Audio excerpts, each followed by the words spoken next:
여러분 안녕하십니까? 여수 MBC 뉴스투데이 시작합니다. 광양시가 광양보건대에 대한 재정 지원을 일단 보류하기로 했습니다. 대학 정상화가 확실하게 담보돼야 한다는 이유에서인데 정부도 직접적인 예산 지원을 자제하라는 입장이어서 난항이 예상됩니다. 이 소식 문영철 기자가 보도합니다. 지난해 11월 제정된 광양시의 지방대학 지원 조례입니다. 관내 대학의 재정적, 행정적 지원을 할 수 있다는 게 주요 골자인데 이를 근거로 광양보건대는 30개 분야에 25억여 원의 사업비 지원을 요청했습니다. 이에 따라 광양시는 조례 제정 이후 첫 심의위원회를 열었고 결국 보류 결정을 내렸습니다. 설립자 횡령 사건 등으로 대학이 위기에 내몰린 상황에서 항구적인 정상화 대책이 마련돼야 지자체 예산을 투입할 수 있다는 이유에서입니다. 심도 있는 자구책이 필요하지 않느냐, 위원회에서 요구하는 그에 상응하는 그런 자료가 오면 그걸 검토를 하고 또 위원회를 다시 열어서. 정부 방침도 넘어야 할 산입니다. 교육부는 하위 등급을 받은 대학에 직접적인 재정 지원을 자제하라며 압박하고 있는 상황. 경영이 어려운 대학에 지자체 예산이 투입되는 건 바람직하지 않다는 겁니다. 어차피 세금으로 지원되는 것들이기 때문에 다만 개인한테 되는 연구비나 장학금은 제한 대상에서 제외된다. 이 때문에 광양시가 다시 심의에 들어간다 하더라도 실제 보건대에 지원될 금액은 2억 원 안팎에 그칠 가능성이 높습니다. 지역 대학을 우선 살려야 한다는 여론과 대학 구조 조정에 대한 정부의 강력한 의지 사이에서 지자체의 고민은 더욱 깊어질 전망입니다. MBC 뉴스 문형철입니다. 주철현 여수시장이 전 시민단체 대표를 명예훼손 등으로 고소한 것에 대해 시민단체가 주 시장의 사과를 촉구했습니다. 여수시민협은 어제 성명서를 통해 주철현 시장이 시민을 고소한 것은 시민단체와 시민운동가에게 재갈을 물리겠다는 뜻이라며 주 시장은 고소를 취하하고 시민들에게 사과해야 한다고 주장했습니다.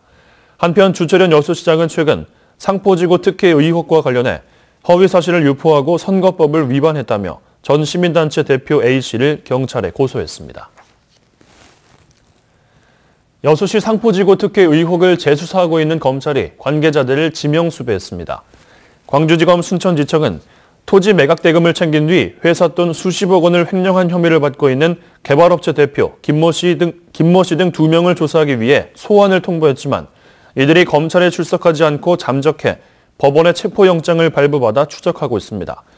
검찰은 지난달 경찰로부터 사건을 송치받은 후 압수수색과 관련자 조사 등을 벌여왔으며 각종 의혹 해소를 위해 철저한 수사 방침을 밝힌 바 있습니다. 광양 지역의 도심지 주차난을 해결하고 상권 활성화를 위해 공영주차장을 확대해야 한다는 지적이 제기되고 있습니다.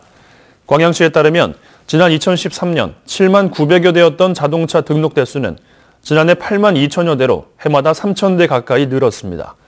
하지만 시가 보유한 공영주차장은 1만 800여 대 수용 규모에 그치고 있습니다. 광양시는 지난해 중동 일부 지역의 녹지 지역을 축소하고 공영주차장을 신설했지만 주차난을 해소하기에는 턱없이 부족한 데다 환경 문제를 고려해 타워형 공영주차장 신설도 고려해야 한다는 목소리가 높아지고 있습니다.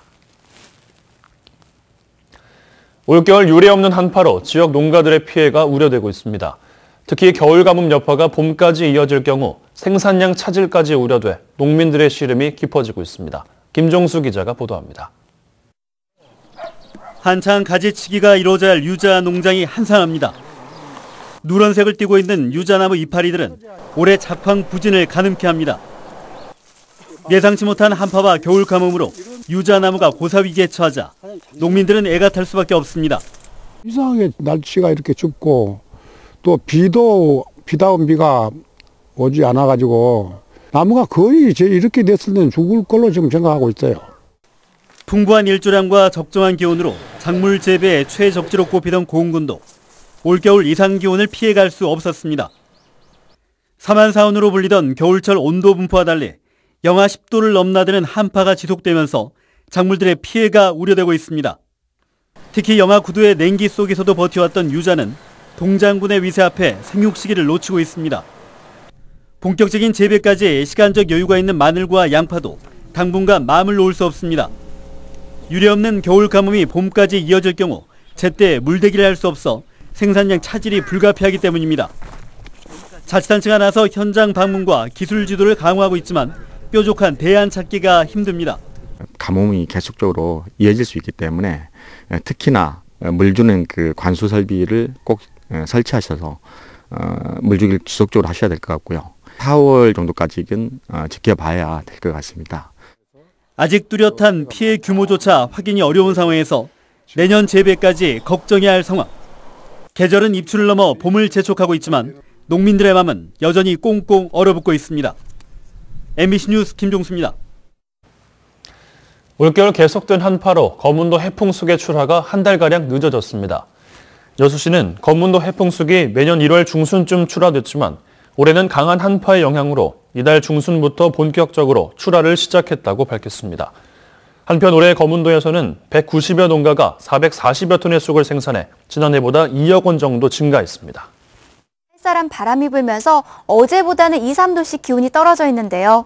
철원이 영하 11.1도, 서울 영하 4.1도를 보이고 있습니다. 그래도 이 바람 덕분에 남부지방에 머물던 미세먼지도 모두 해소됐습니다. 건조함은 계속되고 있습니다. 현재 서울을 포함한 내륙 대부분 지방에는 건조경보와 건조주의보가 이어지고 있습니다. 내일 밤사이 곳곳에 눈이 내리기는 하겠지만 이 건조함을 해소하기에는 부족하겠습니다. 오늘 평창에서는 초속 2에서 6m 안팎의 바람이 불겠고 한낮에는 0도 안팎을 맴돌겠습니다.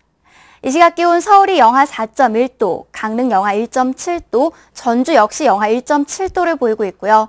한낮에는 서울과 강릉이 4도, 울산 7도, 대구와 광주는 6도 등으로 일교차가 크겠습니다. 날씨였습니다.